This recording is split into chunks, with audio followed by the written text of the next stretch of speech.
चलिए जानते हैं देश दुनिया के सिलेक्टेड काम की बहुत ही महत्वपूर्ण लेटेस्ट खबरों को बस कुछ ही मिनटों में। लेकिन दोस्तों वीडियो को आगे बढ़ने से पहले अगर आप लोगों ने हमारे चैनल को अब तक सब्सक्राइब नहीं किया तो सब्सक्राइब कर लीजिए। लोकसभा चुनाव में इस बार रोजगार एक प्रमुख मुद्दा बना हुआ है, खास करके अंतर्राष्ट्रीय श्रम संगठन की रिपोर्ट के बाद, जिसमें दावा किया गया है कि भारत के बेरोजगार कार्यबल में 82% युवा है। लोकसभा चुनाव 2024 की सरगर्मियां के बीच पीएम मोदी को चुनाव आयोग से क्लीन चिट मिल गई है। पीएम मोदी के खिलाफ आदर्श आचार संहिता एमसीसी उल्लंघन की शिकायत मामले में चुनाव आयोग का पहला फैसला आ गया है। केरल की लेफ्ट पार्टी के विधायक पीवी अनवर ने राहुल गांधी को लेकर विवादित बयान देकर बवाल खड़ा कर दिया है। अनवर ने कथित तौर पर राहुल गांधी को अपना डीएनए टेस्ट कराने और नाम से गांधी उपनाम हटाने की सलाह दी है। अमेठी और रायबरेली में रैलियां करने से पहले कांग्रेस नेता राहुल गांधी और प्रियंका गांधी अयोध्या जाकर रामलला के दर्शन कर सकते हैं। राहुल गांधी फिलहाल केरल की वायनाड सीट से कांग्रेस के लोकसभा उम्मीदवार हैं।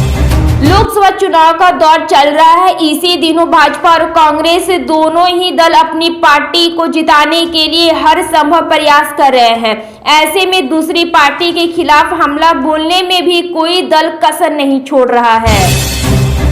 चुनाव आयोग ने प्रधानमंत्री नरेंद्र मोदी की ओर से राजस्थान के बांसवाड़ा में दिए गए भाषण की पड़ताल शुरू कर दी है। पिछले दिनों पीएम मोदी ने बांसवाड़ा में एक रैली को संबोधित करते हुए दावा किया था कि अगर कांग्रेस सत्ता में आती है तो वो लोगों की संपत्ति की जांच करवाएगी और उसे ज्यादा बच्चे पैदा करने वाले के बीच वितरित कर देगी।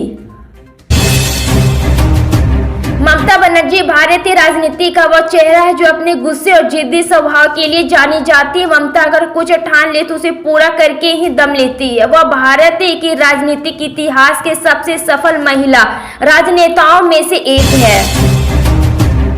प्रधानमंत्री नरेंद्र मोदी ने बैतूल में एक जनसभा को संबोधित करते हुए कांग्रेस पर ओबीसी समुदाय के आरक्षण के अधिकारों को छीनने की साजिश रचने का आरोप लगाया है। उन्होंने कहा कि कांग्रेस ने धर्म के आधार पर आरक्षण की शुरुआत करके ओबीसी वर्ग के हितों को नुकसान पहुंचाने का प्रयास किया है।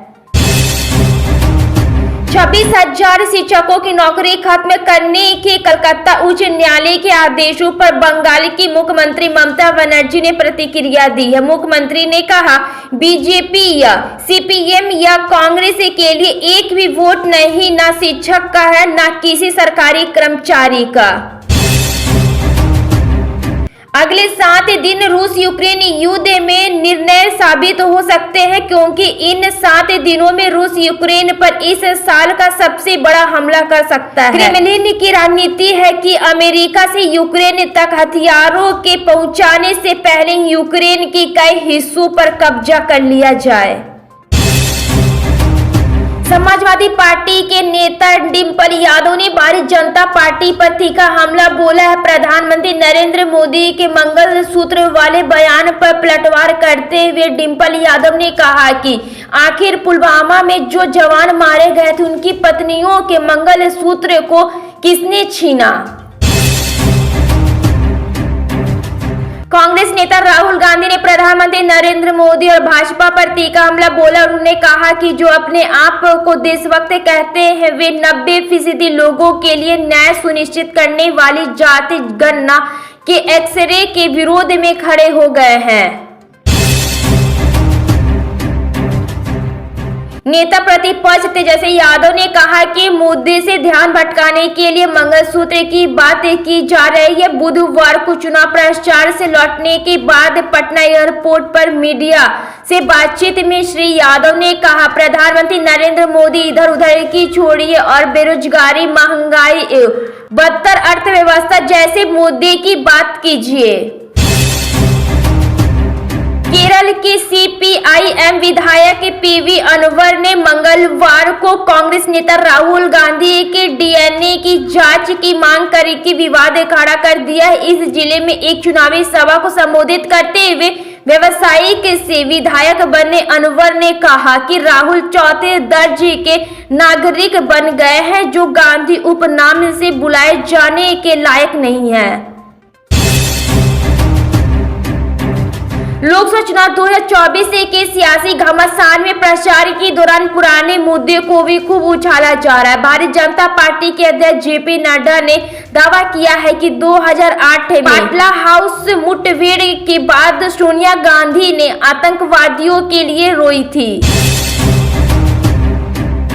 उत्तर प्रदेश की अलीगढ़ लोकसभा सीट पर राष्ट्रीय लोक दल के मुखिया जयंत चौधरी ने जाट सभा की, जिसमें नाराज जाट नेताओं को मनाने की कोशिश की गई। जयंत ने सभा जाटों को एकजुट होने का आगाह किया और विरोधी दलों पर जमकर निशाना साधा। लोकसभा चुनाव के लिए प्रधानमंत्री नरेंद्र मोदी धुआंधार प्रचार कर रहे हैं। उन्होंने मध्य प्रदेश के बैतूल में कांग्रेस समेत इंडिया गठबंधन पर जमकर हमला बोला। पीएम ने समझाया कि अगर इंडिया गठबंधन की सरकार आएगी तो किस तरह से प्रधानमंत्री पद के लिए चयन किया जाएगा।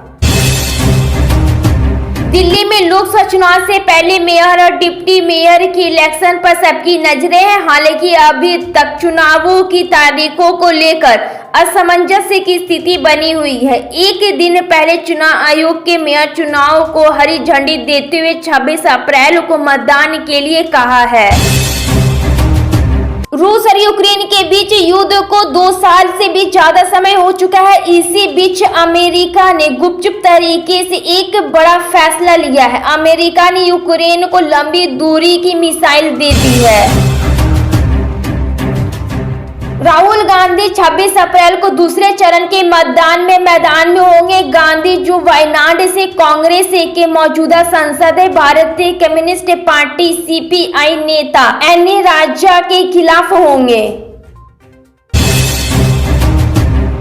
कन्नौज में कोई भी सीट पुनः हासिल करने के लिए सपा अध्यक्ष अखिलेश यादव को आखिरकार खुद ही मैदान में उतरना पड़ा। इंडिया खेमे को भरोसा है कि पहले चरण में उनके हिस्से 3 से 4 सीटें आएंगे। लोकसभा चुनाव से पहले चरण की वोटिंग हो चुकी है और अब 6 चरणों का मतदान बाकी है। इसी बीच लोकसभा चुनाव में भाजपा और एनडीए के लिए ताबड़तोड़ प्रचार कर रहे हैं। प्रधानमंत्री नरेंद्र मोदी आज यानी कि कई रैलियां करेंगे। शिक्षक भर्ती घोटाला मामले में कलकत्ता हाई कोर्ट ने पश्चिम बंगाल स्कूल सेवा आयोग पैनल द्वारा की गई भर्ती रद्द कर दी है। इस भर्ती में 5 से 15 लाख रुपए की घूस लेने तक की आरोप है। कोर्ट ने इस फैसले से करीब 26,000 शिक्षक एक झटके में बेरोजगार हो गए हैं। लोकसभा चुनाव के लिए एनसीपी शरद गुट ने अपना घोषणा पत्र जारी कर दिया है। घोषणा पत्र में महिला सुरक्षा के लिए काम करने का वादा किया गया। साथ में घोषणा पत्र में एलपीजी सिलेंडर की कीमत कम करने का भी वादा किया है।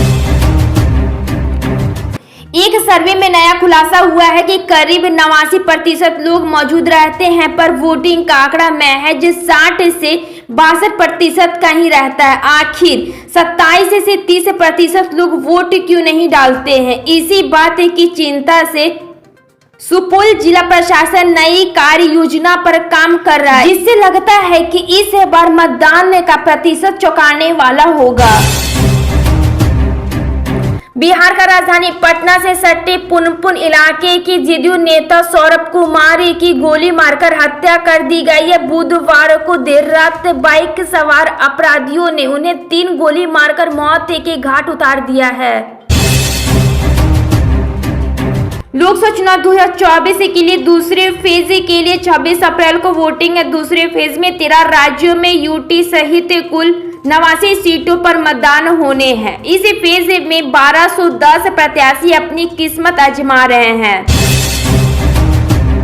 राजस्थान में दूसरे चरण के लिए 13 सीटों पर 26 अप्रैल को मतदान होंगे, जिसके लिए प्रचार का आज आखिरी दिन है। जीत के लिए सभी दलों ने यहां पर पूरी ताकत झोंक दी है।